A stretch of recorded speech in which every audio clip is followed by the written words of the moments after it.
Welcome back, ladies and gentlemen, to the World Championship Series America. We have one more best of 5 to bring you for today's Challenger matches. The last Challenger match that will determine who from America gets to go to Premier League for Season 3. Nate, I think this is a great way to end it, right? We started with Puck and Kane. It was an exciting series. We've had a great series overall, but now I think this is going to be exciting. We have Hitman, that notorious Hitman record. I really want to see Hitman go for some absolute craziness. Like, that's what I'm here for, man.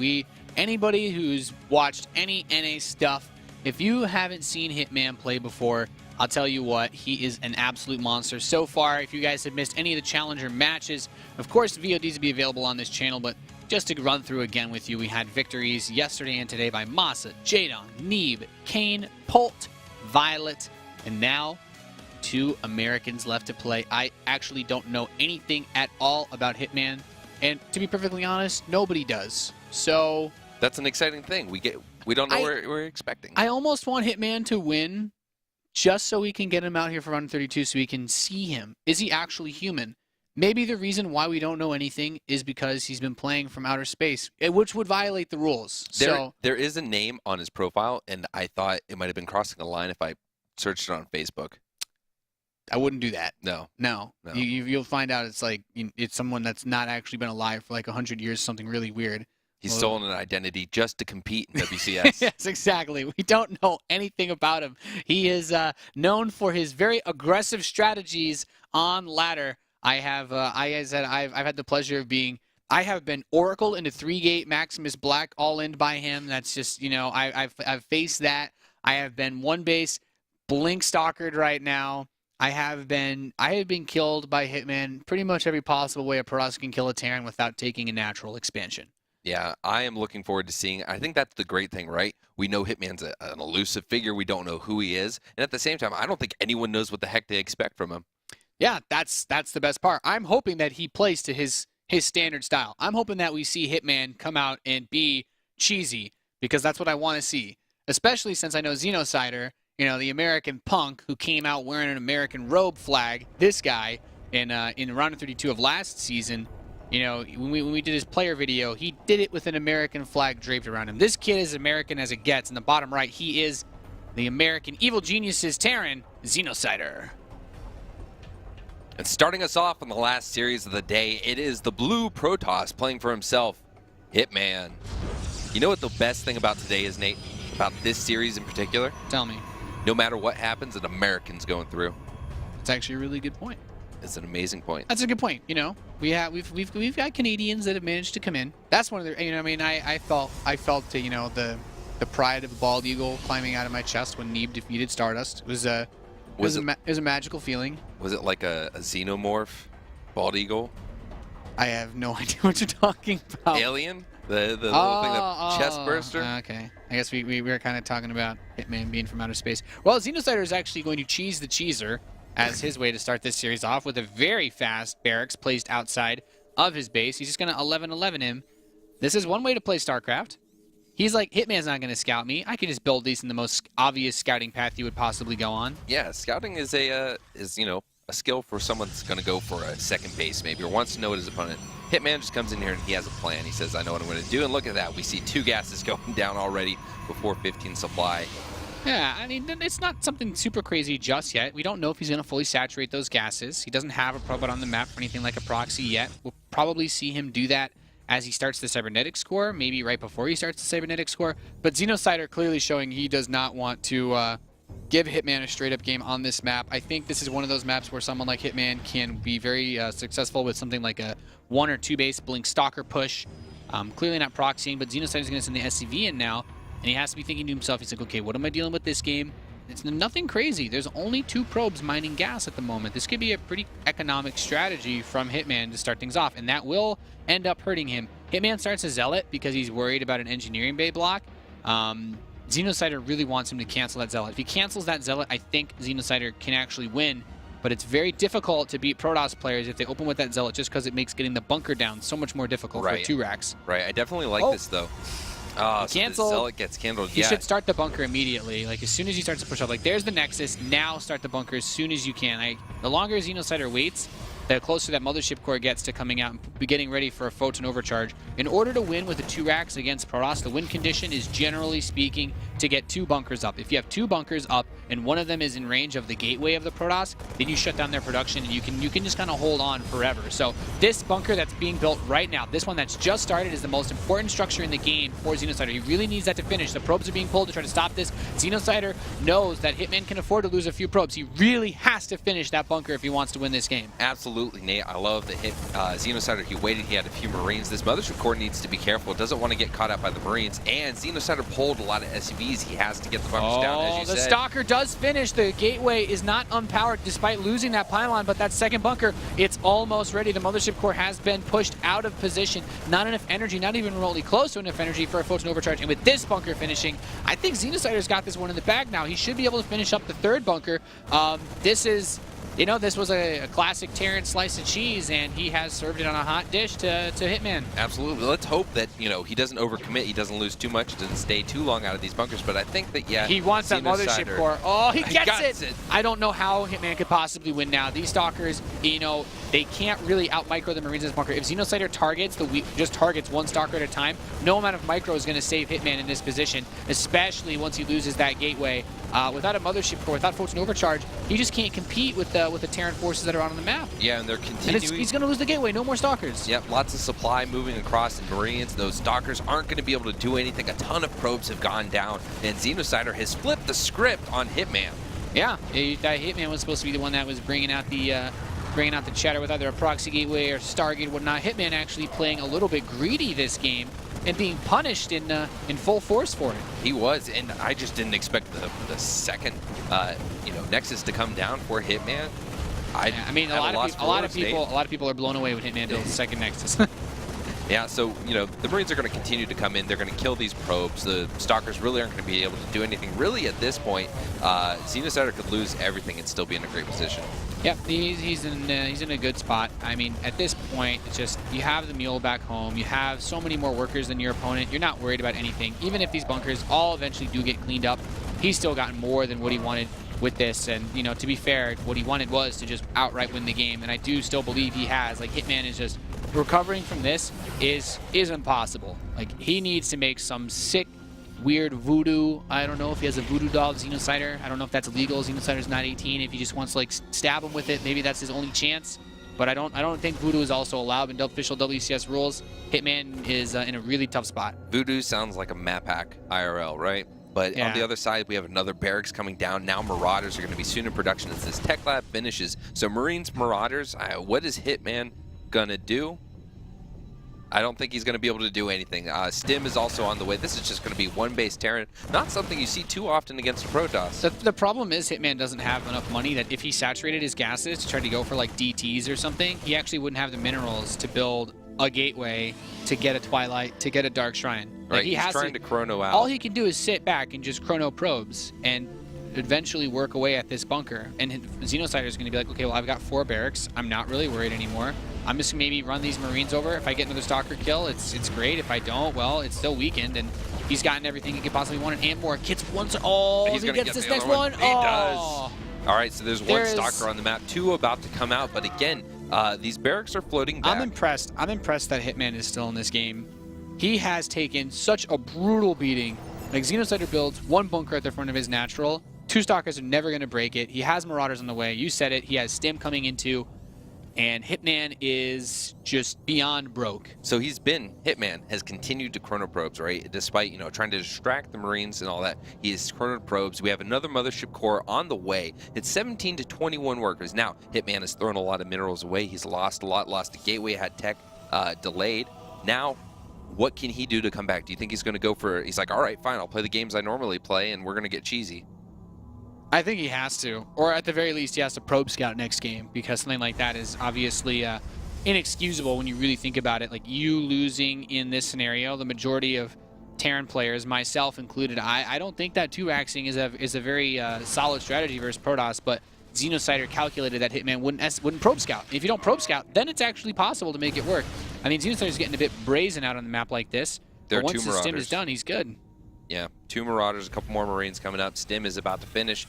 And, you know, the Stalkers, yeah, they can move away, but Hitman, is not in as good a position as Xenocider. No, he starts that Nexus up, but it's, that's not going to be the game winner. He should probably be forced to cancel. As soon as these Stalkers run over, I imagine Xenos could just stim and kill everything. And that's exactly what he's going to do. Yeah, there you go, gets one. Oh, the Sentry does get a pretty decent force field. 2 Marines caught out, but this Nexus is going to get it canceled. There's still no tech on the way for Hitman. Like, No. he must just be thinking about the next game. There's not to be done here. He starts a Twilight. So I'm imagining he's just gonna if Hitman is allowed to live for another couple minutes, he'll probably try to squeeze out a DT and just cross his fingers and hope that Xenocider falls asleep at his computer right now. But that's highly unlikely to happen. No, don't think it's going to happen. I think Xenocider is actually on a rush right now, getting into this first game with such a nice tempo. Yeah, I mean, right now, if I was Xenocider, I'm basically just sitting there like, I am happiest kid alive. Like, you're just sitting there, you're like, okay, well, I've won this game already. I'm just, my opponent's taken a while to die, but me losing this is borderline impossible. Like, Xenocider to lose this game I would actually be like, I would be impressed. He is just in such a good position from the way that he got all that damage done at the start, the way he executed his 2 racks. You really couldn't ask for more as a Terran, especially as a cheesy Terran. And Hitman's going to go into Blink. Okay, so he's going to try 3-gate Blink. Yeah, well, you can't blink if you don't have Stalkers, Nate. Yeah, that is very true, Lycan. As expert analysis, I completely agree. Yeah, so the Mothership Core, it was killed last time, so it doesn't have the energy for a Photon Overcharge this time. And he's the dropping Banner Mule mules. is getting dropped. I think Xenocider has lost enough ladder points to Hitman to tell himself that this is justified. He is okay with this. He's just like, why are you still in this game? That Mothership Core is still alive. He pulls the probes to fight against this. Yeah, probes are good against a Marauder. In a weird sort of way, I guess. He's not even sending the mules home. He's content to leave the mules here. He's like, I don't actually want your money. I just don't want you to have your money.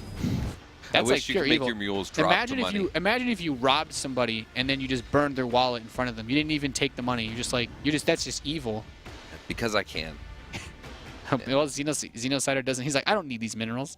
I just don't get why Hitman is continuing to go for an expansion. Try something crazy. Get a starport out. Start building Void Rays or something crazy like that. But the expansion? He can't afford anything. I don't know. He's just hoping that at some point Xenocider will do something crazy like rush to battle cruisers and open up a window, which isn't going to happen. I think he could rush to battle cruisers and be pretty okay. I guess so. From this position, I think we could swap you in for him, and he'd still be able to win this game, Lycan. WCS Premier League Lycan. Yeah, I like the sound of that. Mothership Core is going to die.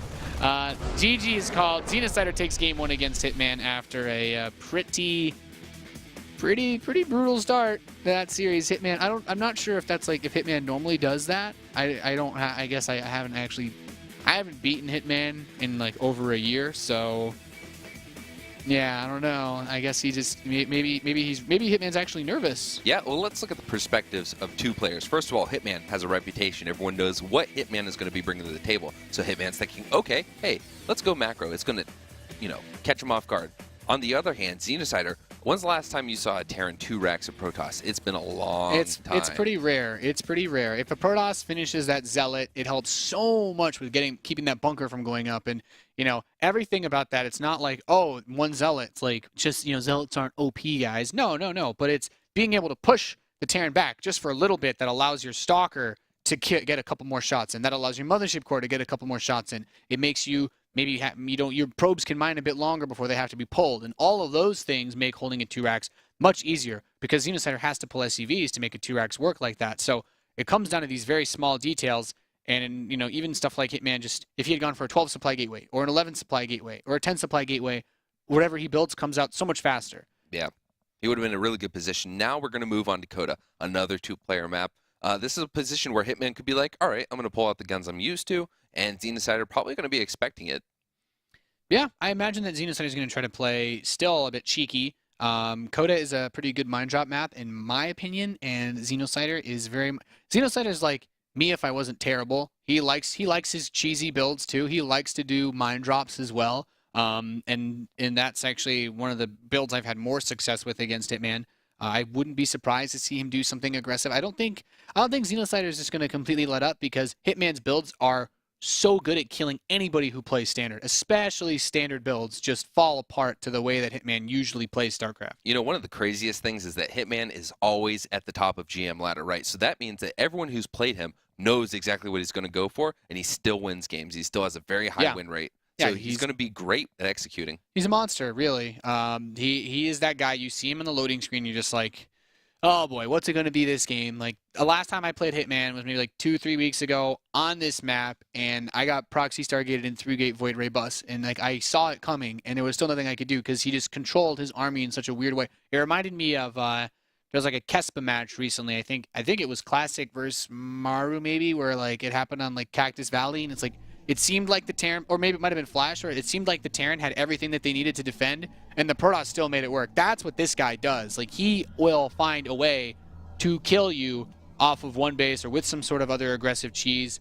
But he didn't try it in the first game, and he's down 0-1 for it in the top left position of Coda. He's Hitman. And in the bottom right, he's up 1-0. Give it up for EG's Xenocider. I think Hitman is a pretty accurate name, you know, just with the style he plays. I wonder if he went into the game thinking, oh, this is how I want to play. I like the aggression. You know, Hitman, he's the guy that comes in, 86s you, and gets out. The end. Yeah, that's the impression you get when you see Hitman. You know, if you had to think about like StarCraft play styles versus personality, Hitman would be the guy that you would send in to just take a dude out. I can totally see that. And Xenocider might be the guy that you send in to torture somebody. Yeah. So. Yeah, that 2 racks was torture, especially for a Protoss. He had to be thinking, why did I cancel the Zealot? Yeah, I didn't even know Xenocider was a 2 racks here, to be honest. This actually changes my perspective on him. I'm going to have a talk with him, have some intervention. He's one of my... I actually like talking to Xenocider about builds a lot because he does mix it up to a good degree. He's not going for a very fast gas play this game, though. It's just going to be barracks into gas, which means we will see a Reaper. It's very important that Xenocider does all of the normal things. SCV scouting, then scouting all over the place with the Reaper, not getting caught off guard by proxies. Hitman is going to probe scout this game. He's not taking any chances. I like this from Hitman because it says, all right, I realize that if I want to win this, I need to make sure I'm not abusable in any way. And it's also good because he can see that it's not a gas first build. Those, you know, Xenocider will do something crazy if you play against him enough. He is not the most bland standard player. I actually took his gas a little bit later than I realized. It's going to be 2 Marines, probably into a quick reactor Hellion play. So he's already doing something really weird. Hellion's pretty crazy to see against Protoss. There's something that can do a lot of damage, but if they're scouted, they will get shut down pretty easily, especially if there are enough gateway units to be ready. But he is going for them pretty quickly. Looking at the Protoss side of the map, nothing really crazy going on. Cybernetics Core, he has the Zealot again, kind of worried about that engineering bay block, and that just might come down. Yeah, I don't think Xenocider's going to do it because it would delay his factory too much, but he wants to have the SCV here, and he's inspired some fear in the heart of Hitman. Like, if Hitman finishes that Zealot, then it's a big victory for Xenocider because there's the factory, and maybe it won't be... Yeah, there's no quick reactor, actually. There, he does actually end up eBay blocking. Oh, but he did cancel the Zealot. Oh, that's... Second time in a row, that is Zealot. Some high-level Jimmy rustling right there on the part of Xenocider. He knew, he like must have thought it out in his head. He's like, this is when Hitman usually would cancel a Zealot. I don't see a Zealot here. I think he canceled it. And Hitman must have been thinking to himself, it's so late. There's no way he's going to engineer may block me. And Xenocider? I imagine Xenocider and Hitman have played each other on the ladder enough that Xenocider just went through all his replays and probably got these little finer details to figure out how Hitman has been playing. You know, there's so much money in the line. We talk about stuff like WCS points and, you know, getting to the Premier League, but what does it really mean for these guys who have no chance, right, of going to the global finals? You know, it's a $1,500 increase in how much money you're making. You're Xenocider. You're a high schooler. You are more than happy to take a couple extra $1,000 for winning some StarCraft games. And Hitman, this might actually be like one of his biggest paydays, if not his biggest payday already, just getting into Challenger. Yeah. Especially this year with Challenger giving out so much more money. Yeah, especially imagine if you make it to Premier League, right? You get to travel possibly to Europe. I mean, for a kid these age, I mean, that's pretty incredible. Yeah, that's actually really awesome. Getting to see the world is always nice. Just another side benefit, of course, of competing in the WCS system, to some extent at least. We see a Robo coming down. We do see the Hellion, so Robo is definitely good if you wanted to get an Immortal out, something like that. He's not going to have to worry about Widow Mine drops. He'll also have the option of detection if Xeno were to go for that. I like this a lot. This is actually, it's funny because I mentioned the gas first, but he's still doing the same thing that we do off of gas first. He's just taking a slightly different way of getting there by getting the barracks before the gas. It doesn't necessarily delay it too much, but it makes the build look different, and looking different is enough to sometimes confuse an opponent, because normally to defend something like this, you want to get exactly what Hitman's getting anyway. So I am slightly worried. It's going to come down to control from Xenocider, because 3 Stalkers and an Observer should be enough to completely deflect this attack with the help of a Mothership Core. Well, Xeno likes drops, and he's actually very, very good at them. And we see a little, unique positioning here, taking advantage of what he can. And I like the way he's coming in on this. Yeah, the Stalkers are getting some good hits, but it's pushing the Protoss back. Yeah, I mean, Xenocider is doing, for all intents and purposes, this is the opener that we both really, really like a lot. It's, even if it's not at a gas first, there's so much you can do with this. He's zoning out that ramp with that Widow Mine, and a couple of these Stalkers are actually so low. Stalkers don't really have the damage output necessary to kill Marines that are like in the process of being healed. Like the heal per second is greater than the damage per second of a Stalker, or almost even 2 Stalkers against a single Marine. Yeah, Immortal coming out, Twilight Council just now coming down, and not too bad for either player. Hitman didn't lose a lot, Xenocider didn't lose a lot, lost a Hellion and a Marine.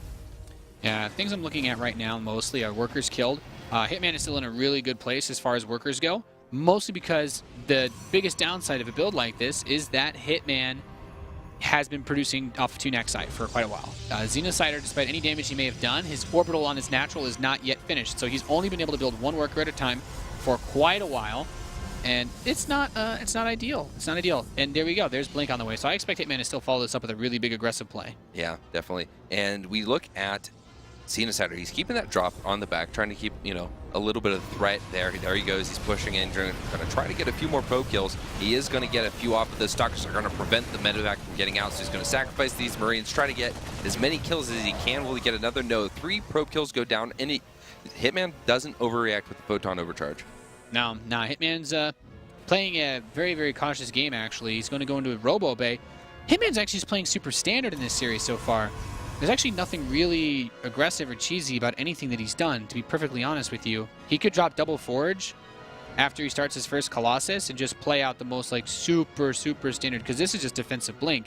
The only thing that hurts him is that he had to build the Immortal, which most of the time you'd rather not, since it just slows everything else down, because Photon Overcharge usually defends your base for you. Right. So we see Hitman. He's on his 2 bases. He has Blink halfway done. The Robo Bay is almost done. He's going to start the Colossi production. Stim isn't even done for Xenocider, not even halfway done. But he does have his upgrades, Combat Shield and +1 attack on the way. Double Marauder production. This is really weird, though. I'm just surprised to see Hitman playing like this. It's a very it's not like it's bad. It's actually quite good, but it's just not It's not what you'd expect from Hitman. It's not what you expect from Hitman. Xenocider's pushing across the map. His Stim halfway complete. I'm waiting to see if we're going to get Forges. Yeah, double Forge. Okay, so yeah, Hitman is actually just playing super, super straight up Protoss versus Terran. There are players that have done that in the past. Stardust had a reputation for being cheesy, so he went out and he won a couple tournaments, completely macro, trying to prove that, hey, I'm not just a cheesy player. Aces Rogue, I believe, was one of those that he played in a pretty standard style, so maybe that's what Hitman's coming to do. Perhaps. That's kind of cool. I mean, for someone that we know so little about, if he can actually play a straight-up game and win, especially against Xenocider, that would be pretty impressive. Xenocider is no chump, to say the least. He was in the round of 32 last season and still put up some really good games.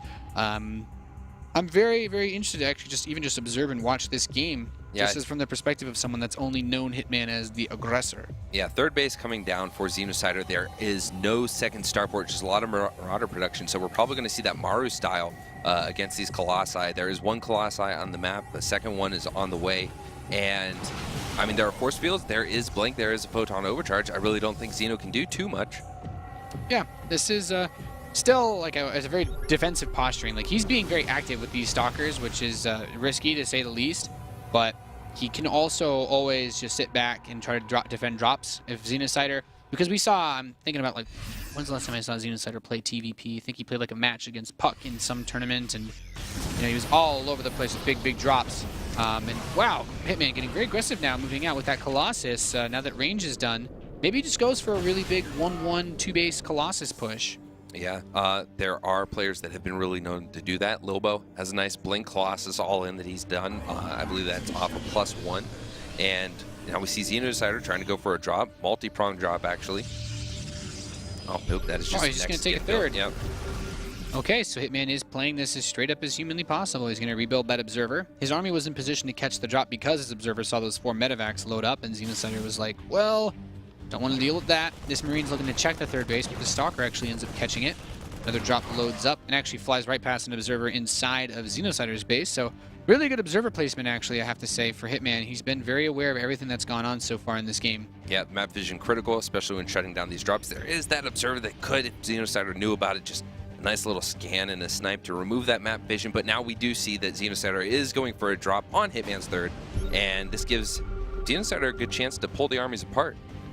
Yeah, this is actually a really elegant dance between the two of them, because one of them doesn't want to overcommit to defending on one side, the other one wants to shut down the expansions, and the Stalkers are not here to actually protect these Colossi. One of them does get knocked down, the second one very low, but Hitman is cleaning up most of Xenocider's forces and not even allowing those Widow Mines to detonate. He loses one Colossus, but kills most of the Terran Bio Ball and has that third base secured. Yeah, so he's got those double upgrades that were coming down. Zealot legs are on the way, and the third Nexus is just about to finish. Yeah, he didn't get it. +2 attack is on the way for Terran, +2 armor as well. Continuing to pump out Colossus, though, for Hitman. I think Hitman took the better engagement. Those force fields traded for one Colossi, but a large chunk of that Bio Ball. I'm surprised that Hitman is... The order that he's doing things is a bit interesting to me, because I'm surprised he didn't go off the double forward straight into 2-2. Charge Zealots, at least a +2 armor, are really good. But if Xenocider has an upgrade advantage, then no number of Zealots is going to help you against a Terran player. Okay, now the 2-2 starts. A bit late. Yeah, so once again, he's going to try to collapse on these Colossi. They're not defended by the Blink Stalkers. No Blink Stalkers there to help them. So 2 Colossi possibly go down, maybe 3, and here come the Stalkers. Oh, he cannot afford to lose these Colossi. Both of them very low, trying to chase. Oh my goodness, he actually keeps both of them alive with no health. Kills all that Bio. The Bio is gone. The Medivacs have blown away. One gets picked off. I actually can't believe that just happened. But how useful now are those Colossi going to be with no health and no armor? I mean, if you can keep them away from the Terran, I think that's still quite useful.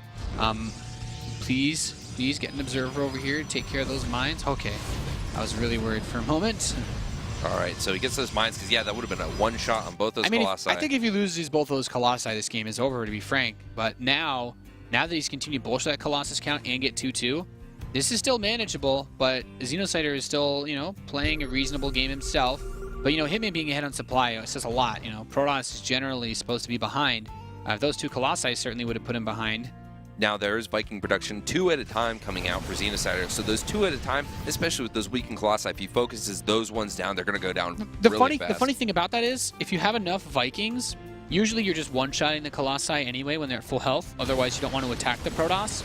So if he gets a lot of Vikings, then it almost doesn't even matter, because it's just overkill on the already dead Colossi. Like, all that matters is the Colossi get a couple shots off as those Viking missiles fly towards them. And now he has 4 Colossi, so Hitman is caught out of position, though. His third base is totally exposed. Yeah, so he's going to take a lot of damage. A lot of probes going to go down, the cannons, the pylons. He's going to recall, actually, into this and try to take it out, but the Nexus might still fall. It is going to fall, but there's all this Bio. A blink, it was wasted to get on top of the Bio. He didn't get the full Medivacs, actually. Only hit empty ones, unfortunately. Yeah, so a little preemptive with the blink. Had he done a little earlier, he might have had a little more success cleaning that up. Yeah, now Hitman is on 5 Colossi. I think this, if anything's going to trigger him to attack, this will be it, as he picks off a few more of these Medivacs, or at least tries to. Very aggressive with these Stalkers. He's not afraid to run into his opponent at all. Oh, good move by Hitman. Yeah, dodging those Widow Mine shots. Now the Vikings are going to focus on those weakened Colossi, like you said. But still, like that, they still got a couple shots off, and now there's still 2 full health ones that are really going to push their way through here. A lot of Xenocider's army is on the left side of the map. He's pulling his SCVs to try to defend against this. Yep, but the Vikings go down. The Colossi are going to get stand up. The force field's doing a great job, and the Marauders taking shots from the Immortals. The Immortal, yeah, going to work. Now Hitman's going to get surrounded on all sides, but he has done a tremendous amount of damage. Another Colossus actually shows up to help out here, shaving away all these SCVs. The biggest question right now is, can Hitman recover from any possible counterattack? He still has a good amount of Stalkers. He loses the Mothership Core. 1 Viking. Actually, 1 Colossus does fall. A couple of those Zealot big warp in. Needs to keep his Colossi alive so much. Oh, he does. Great control from Hitman. He keeps the Colossi alive. The Blink Stalkers are there, and I think that Hitman has a really good chance. There is a Ghost out. I mean, Hitman actually annihilated the economy of his opponent. He's got his 3-3 on the way, but keep in mind, even though that army supply is so low, even though the supply in general is low for Xenocider, Hitman has a lot of extra probes, so Xenocider can still try to make something happen, but that was exactly the attack that Hitman needed, and I think if he's just given a little bit more time, he's going to be in a phenomenal position to close this game out. Needs to protect that Colossi. He does have sentries to help force field. He's going to be able to zone out some of these. Zealots coming in, taking out the Marauders. This is actually just great. This is actually just fantastic for Hitman. He catches the rest of the medevacs on the way out. It's like, yeah, EMP that. Excellent position. Boy. And so I think that Hitman is finally taking just such a solid lead. Yeah, it's only 50 to 45 supply, but 67 to 27 workers in favor of Hitman. I think the Protoss player is just about ready to close this game out. Yeah, I think Hitman can push now. Like, Xenocider is trying to rebuild a lot of the medevacs that he lost. He doesn't have any Vikings on the map. There's still, with 3 Colossi, like, how is he ever supposed to stop Hitman from just taking this 4th base? I don't even mind that Hitman sits back and takes this 4th. Xeno has a 4th command center in the bottom left. But, I mean, there's some Zealots being sent there to harass it. It is not a planetary, so it actually could get quite a bit of work done on it. Yeah, we're seeing some really good play. Hitman not only just showing that he can play defensive, that he can play smart, but now he's, doing a little bit of aggression. He's keeping on top. I really like how active he is with his Stalkers. Most Protoss players do not just throw their Stalkers forward like that in scenarios where he knows he can win. Most Protoss probably don't even realize that they can win in those scenarios. When they do win in those scenarios, it's actually really cool to watch. These observers are absolute money, showing what Xenocider wants to do, where he's trying to go with his medevacs. He's aware. He's aware of the medevac location every step of the way.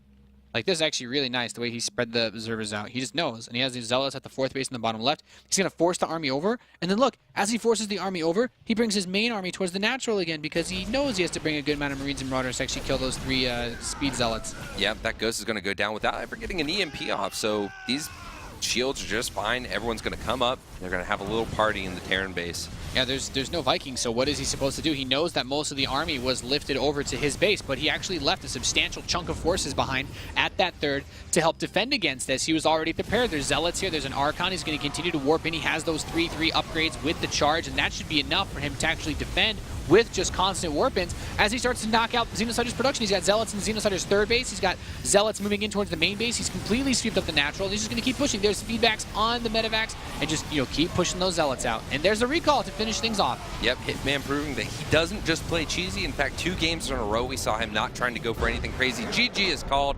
Hitman ties up the series with a macro game. Probably one of the most solid Protoss versus Terran games I've actually seen in a very long time. Yeah, that's actually really cool. Straightforward. Most TvP I cast, it's like, okay, well, Terran players are going to go for some massive drops. Slowly picks the Protoss apart. It's like, okay, well, meh. Or the Protoss does something cheesy. Hitman did absolutely nothing that felt abusive or even like super aggressive in that game. He was just all over the place with defending with his observers and moving his Stalkers around. Even the one time he got caught out of position, he was still able to recover nicely with the medevacs that he picked off. I think that Hitman knew Xenocider liked the drop play, and he was definitely on top of that. He kept Stalkers in the main to defend against drops. He had his 3rd base covered. I think that Hitman came into this very well prepared. Yeah, it was actually really, really nice just to see a Protoss pick a Terran apart like that. Like, Xenocider really just trying to drive the aggression and Hitman not having any of it.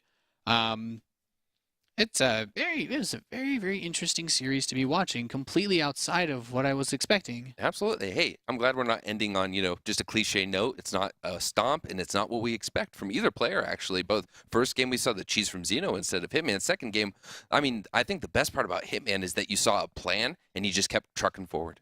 Yeah, because, that's kind of, it's weird, because you think about game number 1, how it ended so poorly with the 2 racks from Xenocider.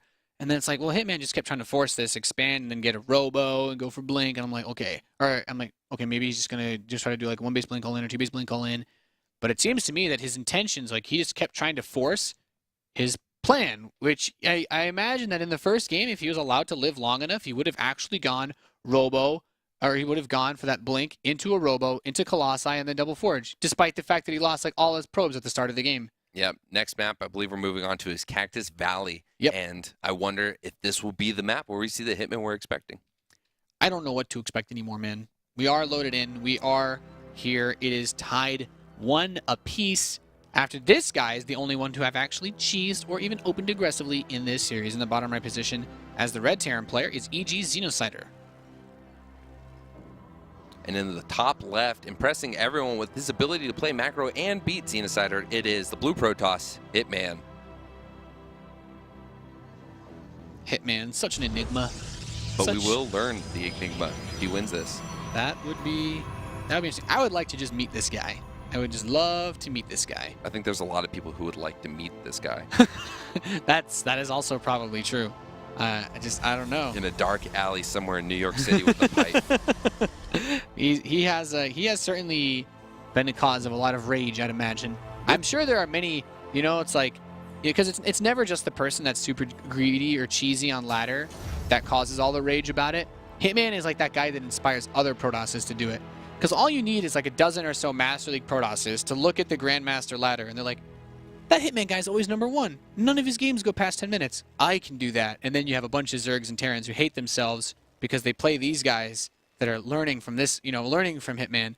But now Hitman's showing that he can win with macro too, and that's equally scary because you can't just blindly prepare for, you know, something crazy. Well, when people tell the story about how Protoss can get to GM with X build, Hitman is the reason they tell that story, because Hitman got Grandmaster in Wings of Liberty with almost only 4 gating. So yeah, that's really what he became famous for. Yeah, I'm sure that Hitman probably has an account for each build that Protoss can do off one base. I wouldn't be surprised if he had a Proxy Oracle and a 3-gate Void Ray that he has used to get to GM every single matchup too. Like he's just that good at being aggressive and controlling those small aggressive armies. 3-gate Void Ray. That's one heck of a build. Yeah, that's a nightmare-inducing build. Yeah, so we saw a command center first coming down for Xenocider. The barracks is on the way. You know, this is a nice map to open up if you're going to go for economy. So both players seem to be going that economic route. There is a probe out on the map. There's still that room, though, for Hitman to decide, hey, guess what? This is where Dark Templar or Proxy Oracle, something like that's coming out. Yeah, I would expect this to be like just a regular probe scout. I'm no longer anticipating Hitman to play cheesy. Like, he has enough gas to go for a quick Stargate. Maybe this is where he mixes it up at last. But it could just be a Mothership Core as well. Yeah, just that's a what it is. Okay, well. All right. Could have been a quick Stargate. It's not. Nope. Nope, doesn't need to do that. He's a strong, independent Hitman that don't need no cheese. Yeah, that is a statement I would like to continue to proliferate among Protoss players. You guys do not need to attack me off one base. Please stop. Yeah, why don't you go home and expand? And we see the blink is going to be coming down pretty quickly. Yeah, but this could still be that defensive blink again. Like that.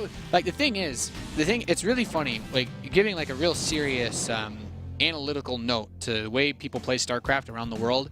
There are people, like when you play, if I'm playing on Korean server and I see someone open Twilight Council and they expanded, I'm rarely thinking that it's like any type of aggressive play.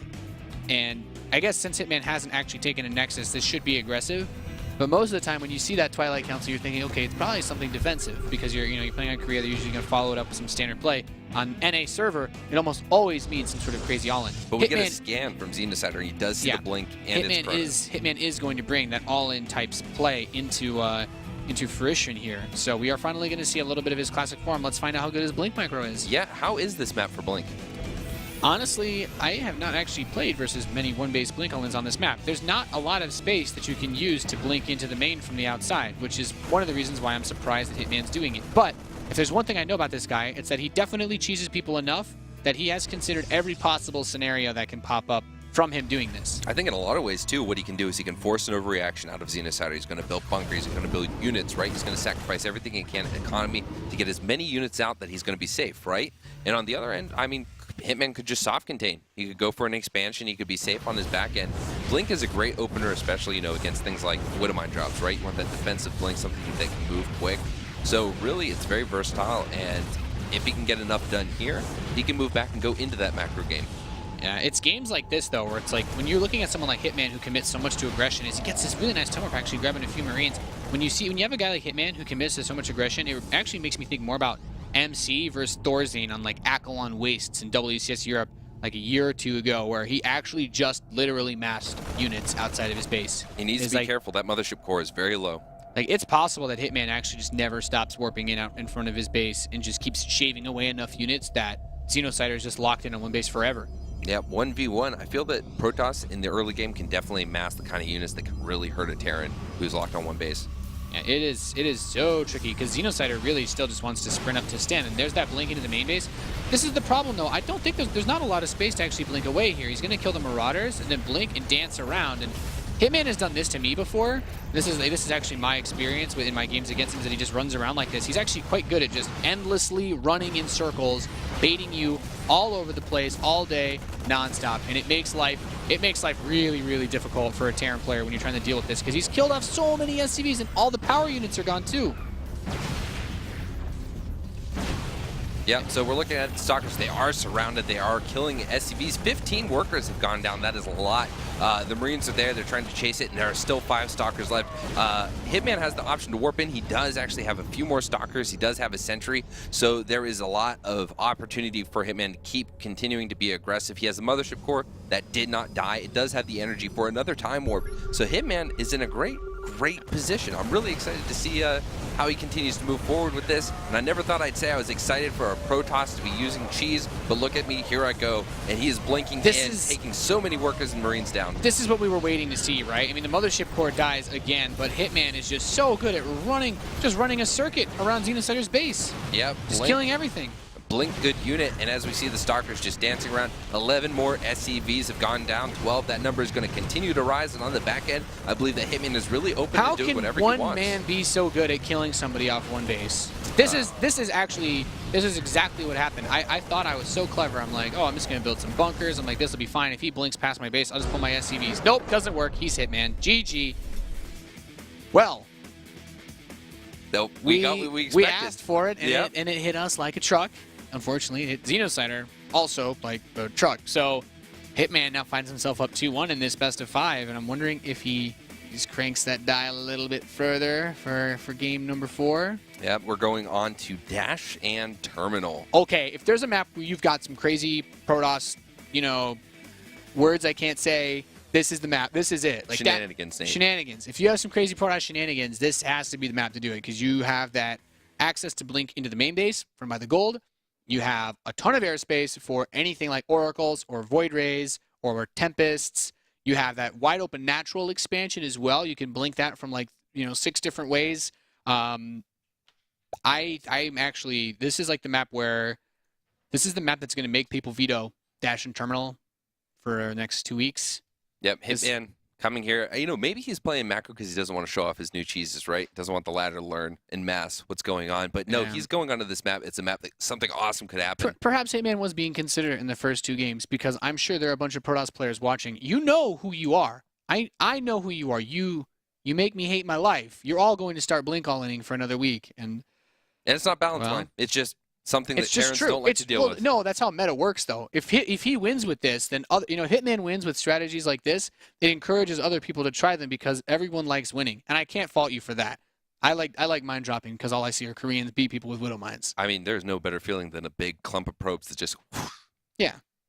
But if it didn't work, then we wouldn't try. So. Nope, not at all. Anyway, we are going to be playing on Dash and Terminal. We're loaded in. I'm just curious to see, because I think Xenocider could also turn it up too. I think we could also see our Terran player here really crank out something crazy. I wouldn't mind some gas first madness. In the top left position of Dash and Terminal, we have that red Terran from EG. He's Xenocider.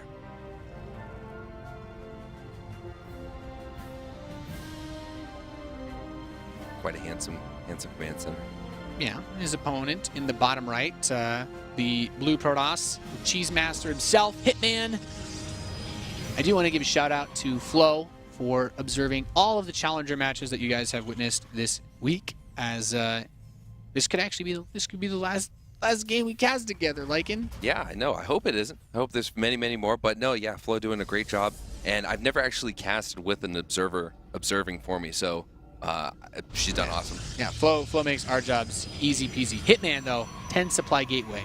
10 supply gateway and denying Reapers from coming up that wall. This is pretty much what we were talking about. We can talk about Hitman openings. This is the kind of build that allows Hitman to get a very fast Zealot if he wants, a very fast Cybernetics core for a Stalker if he wants, a very fast Cybernetics core for a Mothership core. Mothership cores can actually just outright win you the game on this map if you rally it straight across off 10 gateway and the Terran player opens Reaper. Yep, so that very much could be what he does. Now, something a Terran can do is build a quick bunker, right? It's only 75 minerals once you sacrifice it. It's not a big investment, but if you have a Mothership core coming into your base, you want that bunker and you want a couple Marines in it. Yeah, it's actually kind of interesting. I hope Xenocider actually opens with Marines because this map gets vetoed so much, and Xenocider might actually have it vetoed on ladder. But for any of you who don't know, against a standard 12 barracks, 12 gas, Reaper expand, if you go 10 supply gateway, mothership core, and you just rally it to the Terran base, you can get there before they have enough Marines, and then you just win because they have no production. That's why you need that bunker. Yeah, it's not like an IMBA thing, but as a Terran player, you should also be very mindful of this when you're SCV scouting. It also is a reason why you should SCV scout, and if you see something like this, build a fast bunker. Of course, Hitman has many other options available to him. This could still be an in-base Stargate, could be an in-base Twilight. There's many things that this could be. I just happen to believe that the mothership core is like the easiest bop to get if that's what you go for. But he's actually not chronoing out that mothership core. It is going to be a quick Stargate, and he doesn't mind that this SCV is here and could actually go see it. Yeah, so, I mean, this is the first close by air spawn in a long time, Nate.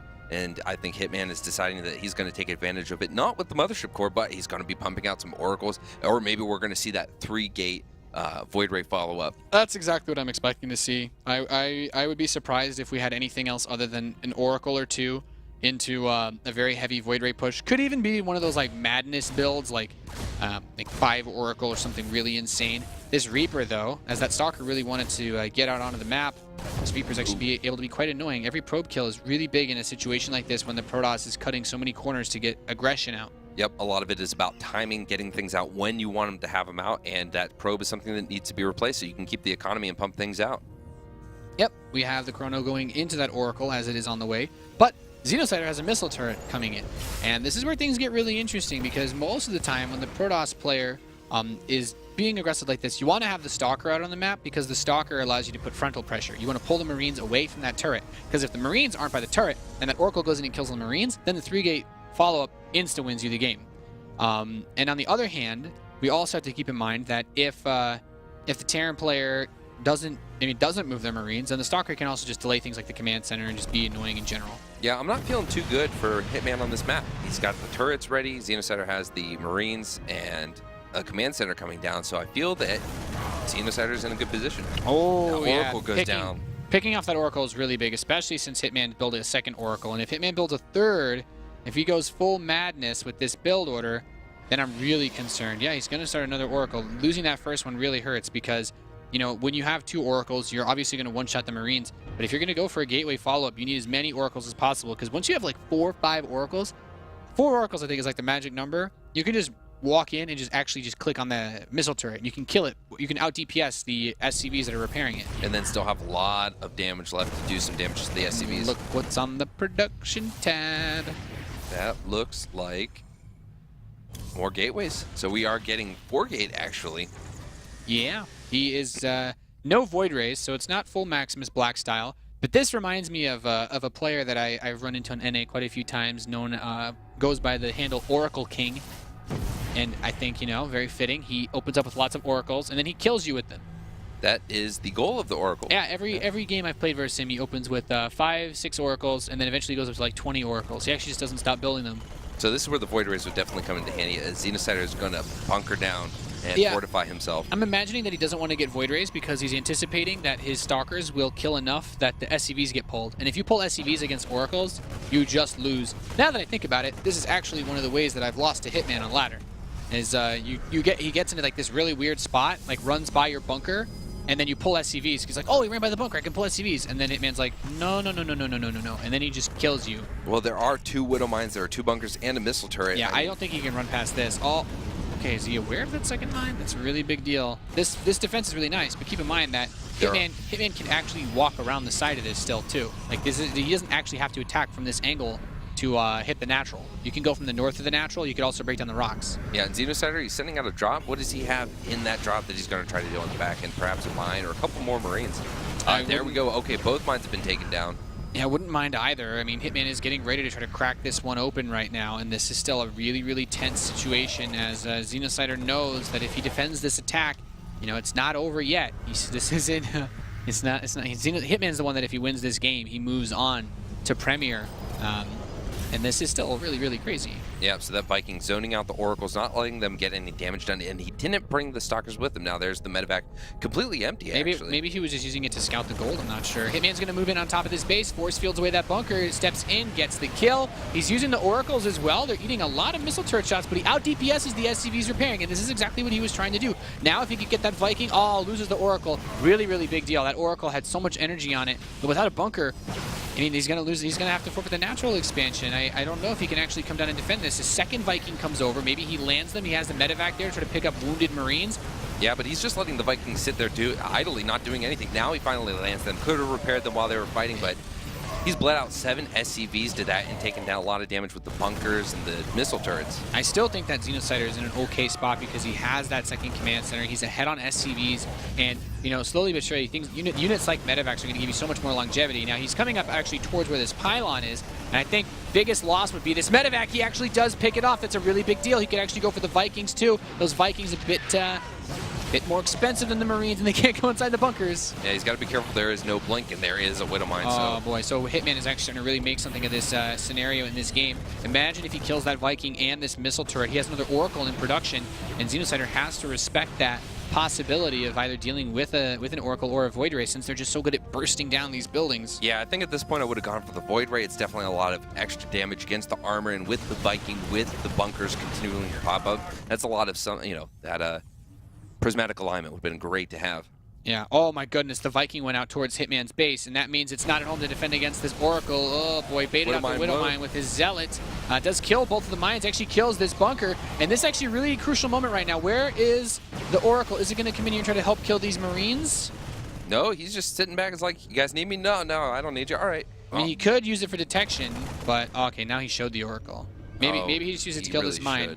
I think killing the mine with it would be ideal. Or losing your army to the mine. Run past it. The splash damage could actually kill like 2 Stalkers. And it will. It does. Okay, now the Oracle comes in. It's going to try to focus on the Marines, and the SCVs get pulled too. Zealots are on top of said Marines, and that Oracle really not doing what I believe Hitman was hoping it would, as Xenocider still just turtling in on one base.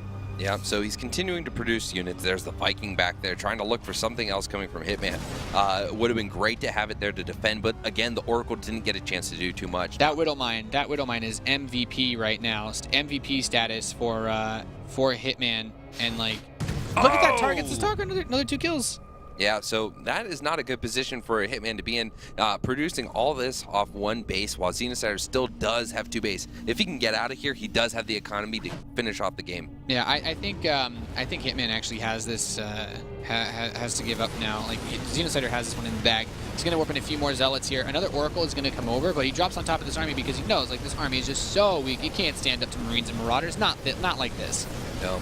Yeah, the Widow Mine would have been good. Maybe not focus it down, but let it do a little splash damage on the bio. That might have been nice. There's a very low medevac. Another Oracle comes over, and it's actually doing quite a bit of damage, but there are too many Marauders for these Stalkers. Hitman got very close to breaking Xenocider, but unfortunately, it's not going to be enough.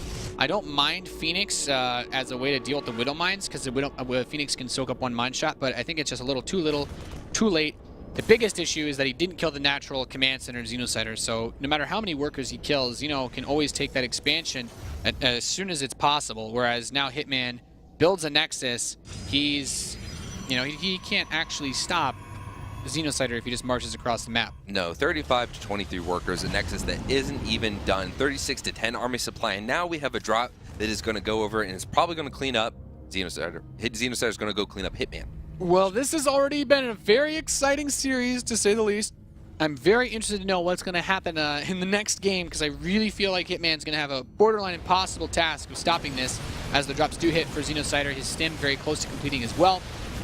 The natural's going to get canceled. There's no detection with the Widow Mines. GG gets called, and Xeno ties things up 2-2 here. What an explosive series to finish up Challenger for WCS America.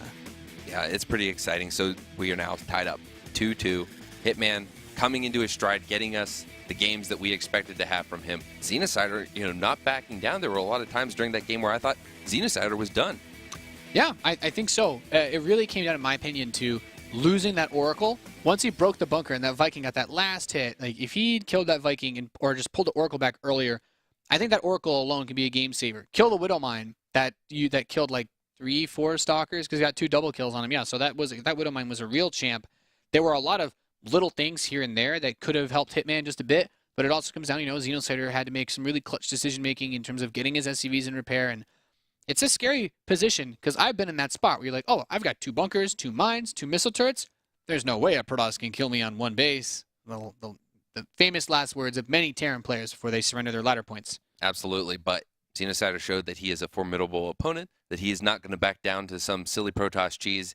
And, I mean, actually, Hitman's cheese isn't silly. It's something to be reckoned with. Yeah, don't worry, guys. Most of your opponents on ladder won't be Xenocider, so feel free to bust that out and collect Terran tiers. It's a very strong way to crush a Terran player if you're the kind of guy that doesn't like to build Nexi. Yeah, no, Nexi, that's less money for units. That's true. It's very true. So the last map of this series, the last map of the day, will be Iron Fortress. I have also had the pleasure of getting wrecked on this map, especially by Hitman. And there is this would be like a decent Void Ray map. I don't know how exactly he wants to play it out. We could see him bust out another standard game. But this map will decide which one of these 2 players goes to Premier League for Season 3 of the World Championship Series. I think maybe Warp Prism Dark Templar. There's a lot of open in that main base for him to fly around. There are a lot of ways to multi-prong attack. I don't know if he likes to play, and maybe he just knows that one standard style and all of his cheese builds on top of it. Because that one standard style could be like, this is my I'm not cheesing you build that I can use to get a 1-up on you. Mm-hmm. But still, this series has just really questioned how I look at life in StarCraft, Well, watch Hitman after this. He turns the tide and he goes onto the ladder and only plays straight up, and everyone loses because they play overly defensive. That would probably make a lot of sense. He's got to protect his ladder points. Actually, in order for Hitman to properly practice his standard game, he probably had to make a Smurf just because people wouldn't give him regular games normally. Yeah, so anyway, we are getting into the next game. This is the final game for WCS North America Challenger for Season 3 in 2015. Spawning in the top right corner, it is EG Xenocider. We just tied the series up to 2 against this gentleman in the southeast of Iron Fortress. He is Hitman. Don't know if he's on a team anymore, but he does represent all your worst nightmares and fears when you play versus Protoss on the ladder. Yeah, Hitman, extremely, extremely exciting player to play against. Exciting for us to watch. And I feel that Hitman, could really pull out anything. I expect everything from this guy. Yeah, that's what makes him such a dangerous player. When you can do cheeses like he's done as well as he has done them, but at the same time flip back onto a really, really solid macro game, like there's not really much more you can ask. And those have always and very consistently been the marks of top-tier Protoss players, being able to always get inside the heads of their Terran opponents, bait them and trick them and get around inside their minds and all that other voodoo magic. But Hitman, so far this game, does not open up with 12 supply, or excuse me, a 10 supply gateway. He gets 13 supply, much more standard setup from the Protoss player to kick things off here. Yeah, so I do believe Hitman is, in fact, teamless. So I wonder what he's thinking. He's sitting here, he's, getting ready to go into WCS Premier. 1 game away. Do you think teams are looking for a player like Hitman? I honestly have no idea. I mean, I'm all for hardworking American players that the scene doesn't give enough credit to, getting opportunities to compete outside. But I was always under the impression that Hitman didn't want to. As far as I'm aware, this is one of the very few seasons where Hitman has actually tried to qualify for WCS, and I haven't followed Hitman's progress in them because I rarely see his name in tournament brackets for things like this. But I wouldn't be surprised if someone told me this was only the first or second time he actually attempted to qualify for the World Championship Series, and for whatever reason, it seemed that it was always something like he just wasn't interested, or there's like a reason why he's so secretive. Like he just keeps to himself. Maybe a very shy guy in real life. And look at this, Nate. We are going to see another expansion. Yeah, another quick Nexus build from Hitman. This could still go into something crazy like a two base blink, but I'm getting a feeling it's gonna be macro now. But I guess to answer your question, it really comes down to what Hitman wants, because he's the kind of guy that has the skill in NA that if he showed up and competed in a bunch of stuff, because he didn't show up to play in like any offline tournaments either, like IEM Toronto, for example. Yeah, no, haven't seen a lot of Hitman. Really, actually don't know if I've ever seen him in any of the online tournaments that I've watched. I believe you are correct, though, that this is one of the only times he's attempted to qualify for WCS. I know earlier in in HOTS and in Wings of Liberty. He wasn't, in early in HOTS, he wasn't playing. In Wings of Liberty, he just didn't care to try. Yeah, it wasn't really his prerogative, to say the least. And like I said, he hasn't shown up at any offline events. I haven't seen him at anything like MLGs or anything along those lines over the course of, as the years have gone by. Well, he could have shown up and just not competed, and you wouldn't know because you don't know what he looks like. Wow, that's actually really scary now. Now that I think about it. In the shadows, you don't know it's a Hitman, but it is a Hitman. Well, he's going to go for that Twilight Council on 2 bases again. I mean, I wouldn't be surprised if it's defensive blink once more. Xenocider, though, he's going for that 2-base mine drop style. And if it was an aggressive blink from Hitman, he would actually be in a kind of weird place because you usually don't get a robotics facility with that sort of opening. And I would still proffer that once he starts blink, he needs to get to that robo really quickly. Otherwise, a mine drop could be really, really successful against him. Yeah, mine drop's not something that Protoss like to deal with. Yeah, it can get in and kill a lot of probes, and at the very least, it's going to force you to put in tech you didn't want to get into, and delays mining. So, yeah. And the biggest thing is, if you're a kind of guy that likes to be aggressive like Hitman, it makes it very tough, since you always have to pull back and defend. I've only ever actually taken one map off of Hitman, and it was with a mine drop because he went blink and didn't have detection. Like I was actually asked Xenocider for advice. I was like, how do I beat Hitman? He's like, well, he's probably not going to get any tech. He's just going to try to cheese you with one thing, and it probably won't be a robo. Yeah, well, we have the tech coming down now. There are some Marines coming to possibly do a push. In fact, yes, they are, and they might catch a Stalker out of position. There's a Widow Mine also behind it. It's just pushing straight forward. Yeah, he's going to try to burrow this Widow Mine right up on top of the probes, and it will be denied from burrowing. Really nice. He does lose one Stalker. Oh, my goodness. Actually, some of the probes that get pulled forward. Hits one of them at least. Yeah, but these Marines also do scouting work, too. Yeah, 2 Stalkers going to get killed. A nice little block there, but the Marines are going to be able to see what tech. They see the blink is getting chronoed, and there is a robo and 2 more gates. Yep, so if he clicked on it, he would know, okay, for sure, it is a robo. It's not going to be any type of cheese, but Xenocider actually starts to bunker anyway. He is a little bit concerned about having to deal with just some 3-gate pressure off of blink Stalkers.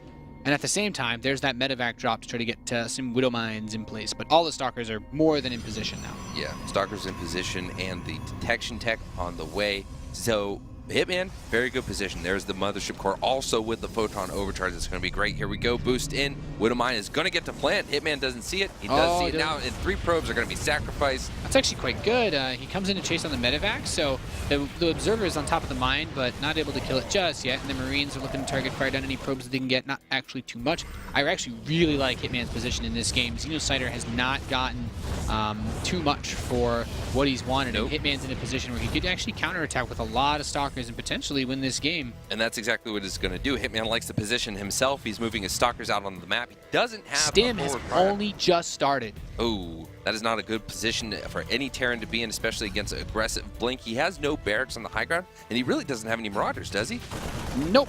2 are on the way right now, but those will be his first 2. He just jumps straight into the main. He's like, yeah. He's like, forget that bunker. He's like, I know you don't have anything here. Immediately targets down these Marauders. Not enough to one-shot them, but still enough to do a lot of damage. And he's going to do that. He's going to give him the runaround again, like it. Yep, the blink dance. Oh, man, and he has to chase him. This Widow Mine's going to try to plant, going to expect where he's going to be. Hitman doesn't see it, so there's very well the chance he's going to blink on top of it. 1 Stalker goes down. Not too terrible. 9 SCVs have gone down. Yeah, I mean, he's done a lot of work on this mineral line, and he goes to the natural. These Marines trying to shoot from above as well, but he's just killing tons and tons of SCVs. 16, 18 of them have been worked away at. And in the meantime, he's getting 1-1 on his forges. He's getting a robotic spade and moving to Colossi. Like, Hitman, this will cost him a lot of Stalkers, but at 25 SCVs to 48 probes, he's actually got a lot going for him behind all this, and he's gonna run away with a few of these. He's gonna get 1 more SCV kill. 23 SCVs total went down in that engagement. That was a great decision from Hitman to do that counterattack. There wasn't enough. That was amazing. Like, now Hitman is in such a good spot. Look, he just drops a cannon in each of his mineral lines. He's like, yeah, I'm not gonna worry about mines. I can just take a 3rd base. And with Colossi already on the way, there's nothing I really need to worry about. And these Stalkers are still just putting on pressure. Yeah, still putting the pressure on Xenocider to the point where he's... Oh, wow. Xeno attacked his own mine. Oh. He actually helped him kill it.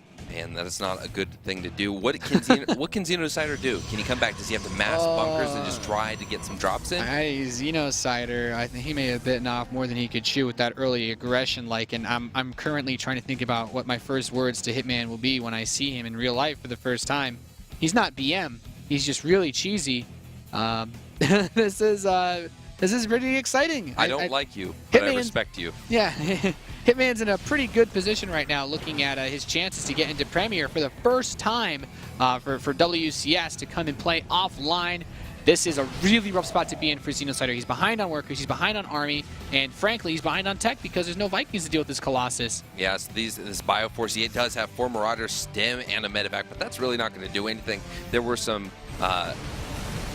Look at this. He jumps up, snaps that medevac, doesn't lose any stalkers. Like, he just recognizes these little opportunities to just jump forward and be crazy aggressive. I love Hitman's style, especially with these stalkers. You know, bringing the stalkers back to get just a couple more worker kills, knowing that he was just so far ahead that any worker he got was gravy, despite losing all those stalkers. So just the decision-making is really awesome. Yeah, Hitman is playing a phenomenal series here, especially off the back of some, you know, standard, you could say, play, but he's just able to make, you know, a build that's normally very, very safe, very defensive, works so well once he had the opportunity to counterattack against Xenocider. And now Xeno is forced to, like, really Xenocider's biggest opportunity to win this game, his only chance is to get some big drop in, snipe a Nexus, get out without losing any bio, and then do that drop again when the base is rebuilt while simultaneously hitting with a second army somewhere else. Yeah, Xenocider, he's going for a really, really far drop, and that's the smart thing to do because if you look, Hitman has excellent observer spread. Yeah, one of the things that he's done really well so far in this series is not be caught off guard by things coming towards his base. His observers are watching 2 very common exits outside the Terran base, and then of course one by that watchtower. Yeah, but he's keeping guard of his third base. I don't really see anything getting done, so now he's going to try to go into the main. There's no reason to move his Colossi away. Like, he doesn't need the anti-air as much because the Vikings weren't really that big of a deal, but he also has all his Colossi together with the Photon Overcharge, and then all the Stalkers are in the natural. So if you try to drop on top of that, he's going to crush that too. It said he's going to try to swing all the way around to the main base. So Xenocider played the long con. This could be his opportunity. Yeah, he's going to get in here. He could possibly get a lot of probe kills, but he's hesitating.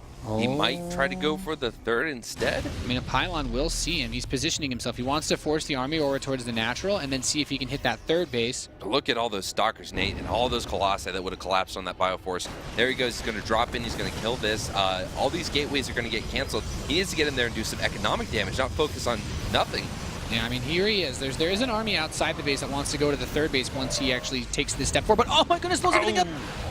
Full medevac goes down to the blank. Excellent control. The Colossi are here too to defend this base. And wouldn't mind. Oh, might get a nice. Just a zealot. Just a single zealot killed. The sentries could have gone down, but they didn't. Hitman has taken phenomenal trades in this game. Yeah, I'm still ahead. 61 to 49 workers. Army supplies are about equal, but Hitman is charging forward, especially on upgrades too. I mean, Xenocider at this point, he's a 2-base Terran against a 3-base Protoss. There is no universe where I spin that the Terran is in a good spot. Xenocider needs to make a big play. He tried with those 3 medevacs. He lost 2 medevac worth of units and got nothing for it. Now, 2 more medevacs into the main base. Look at all these stalkers. Boom, 1 medevac down, 2 medevacs down. He'll trade a few stalkers. He's got enough money. He doesn't care. Yep, force fields on the other side, cleaning up some of those Marauders. There's just a small Bioforce that has a snowball's chance in hell of doing anything at this base. Yeah, he's getting a few probe kills, but here comes more stalkers. The extended thermal lance doing a great job. Hitman, the Enigma, looking to go to Premier League. He has shut down every single push Xenocider has brought his way. He has shut down every single drop. He has shut down everything. And in the games where he has played Standard, he has been able to find himself in a comfortable enough spot to actually win and go to Premier for the first time. This is amazing. Yep. I mean, he's going to force one more fight, and after that, we will have the epic counterattack to end all series of counterattacks. Nate, you know what I really like about the series is that no one is going to be able to come away from this and say Hitman won just because he cheesed. Hitman proved that he's a very versatile player and did an excellent job. Yeah, he had a perfect variety of builds, you know. We had a couple of one-base strategies that he used insane micro decision-making for, and then these games where he just basically battered back the Terran, and he didn't even do anything, like, cheeky, you know. There was no, like, oh, you know, DT drops. Like, no, Hitman, he scouted, he had observers everywhere, and even in the few times he got caught off guard, he came back, you know, just guns blazing. Yep, there are those Archons morphing in after taking away all the healing power. And look at the friendly fire killing all of those medevacs with the final shot from the photon cannon, trying to do something at the third. But these guys... Yeah, Hitman's just going to kill him. Hitman's going to end it right here, right now. Hitman is going to Premier League for the World Championship Series, and one of his first times ever actually trying to get there. This is pretty sick. Yep. I'm really, really impressed, really blown away. GG is called. And Hitman is going to Premier. Hitman is going to Premier off the back of an excellent best of 5, going all the way to Game 5. Yes. I don't really have words for this. Nope. That was a really well-played series by Hitman. That was incredible. I'm definitely glad that was the series that we ended off. Yeah, that was... I don't know what to tell you guys. I thought Hitman was going to come in and cheese every single game, and he played some really amazing macro. I'm very excited to see how he... I'm very excited to meet this guy. Mm-hmm. I hope he gets drawn into an America group so I can actually meet him. I just need to know, because I won't even be sure if I see him on like the European studio cameras, like if it's like a hallucination or something. Really, really exciting times as we do have a new American player qualifying for Premier for Season 3. Great games today. Excellent games today. A lot of good people going through. Really happy to be here.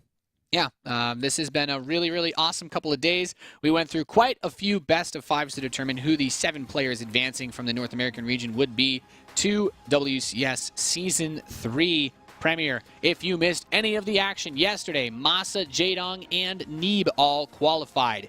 And today we had Kane, Polt, Violet, and Hitman. Only 2 players that qualified through the open brackets that we had running over the last few weeks. Only 2 players actually managed to make it to Premier. Neeb and Hitman, 2 Protosses. Feel free to whine. It was, but both played so well, and they had to take it to the limit in Game 5 to win both of those matches. Yeah, even as a Terran, I'm excited to see them. New blood is new blood. It's really good to see them in Premier League. Yeah, especially as a Terran watching Neeb. Will he convince me to also switch races? Who knows? Who knows? But that was absolutely amazing. I'm really happy to have been here. Glad to have had you here, liking to cast. Hopefully, you had a good time. Excellent time. Glad to be here, Nate. Yeah. So it's been a great couple days of games. I believe European Challengers starts in about a week or so. On the 27th. All right. 27th at 5 p.m. CEST. You guys will check that out. I believe that's 8 p.m. or 9 a.m. or 8 a.m. approximately Pacific time for those of you tuning in from America. But that's going to be it here from us from the studios out here in Burbank, California. We will see you for Premier in a couple weeks.